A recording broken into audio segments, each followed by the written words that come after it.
नमस्कार, news room में आप सभी का स्वागत है।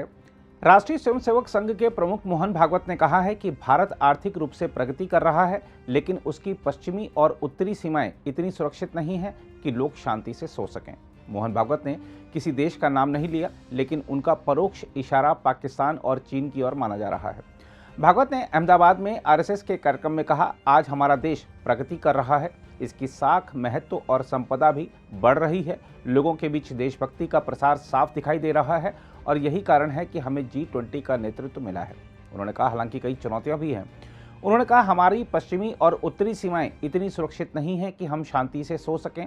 हमारे जवानों को चौकन्ना रहना होगा और नागरिकों को भी चौकन्ना रहना होगा। संघ प्रमुख ने कहा कि निहित स्वार्थ वाले कुछ लोग कई तरीकों से भारत को कलंकित करने का प्रयास कर रहे हैं और जब हम प्रगति कर रहे हैं तो ऐसी ताकतों से बौद्धिक लड़ाई लड़ने की जरूरत है। भागवत के इस बयान को राहुल गांधी पर हमला भी माना जा रहा है, क्योंकि हाल ही में कांग्रेस नेता ने विदेश दौरे के दौरान भारत के खिलाफ बातें कही थी। इसके अलावा अपने संबोधन में मोहन भागवत ने कहा, हमने आर्थिक रूप से प्रगति की है, लेकिन देश से गरीबी खत्म नहीं हुई है। हमें इन चुनौतियों से लड़ना होगा। भागवत ने कहा कि हमारे समाज को इन चुनौतियों से निपटने के लिए संगठित होना पड़ेगा। इसके अलावा मोहन भागवत ने संविधान निर्माता B.R. अम्बेडकर को याद करते हुए कहा कि भारतीयों को देश को आगे ले जाने के लिए जाति विभाजन के दुष्चक्र से बाहर आने की जरूरत है। मोहन भागवत ने देश में विभिन्न जातियों और संप्रदायों के बीच एकता का भी संदेश दिया। भागवत ने GMDC मैदान में समाज शक्ति संगम नामक एक कार्यक्रम में लगभग 10,000 RSS कार्यकर्ताओं और अन्य लोगों को संबोधित करते हुए कहा कि देश में विविध संस्कृतियां होने के बावजूद सभी भारतीयों का DNA एक ही है।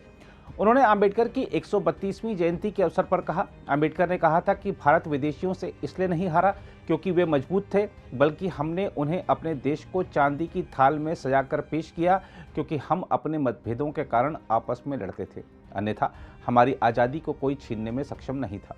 भागवत ने अंबेडकर के भाषणों का उल्लेख करते हुए कहा कि अंबेडकर ने इस बात पर जोर दिया था कि मतभेदों के बावजूद भारतीयों को देश के लिए एकजुट रहने की जरूरत है।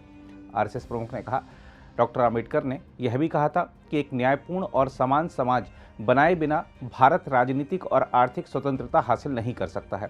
इसे हासिल करने के लिए हमें अपने समाज से मतभेदों को खत्म करने की जरूरत है।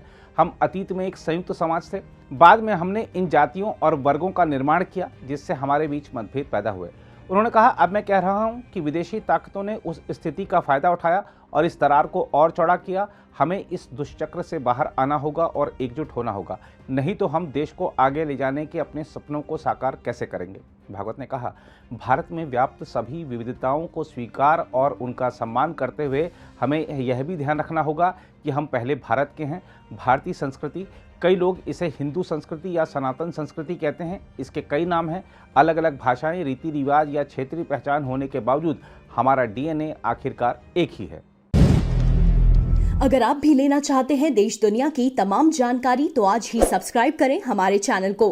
साथ ही नीचे दिए बेल आइकन को जरूर दबाएं ताकि हर अपडेट आप तक पहुंच सके।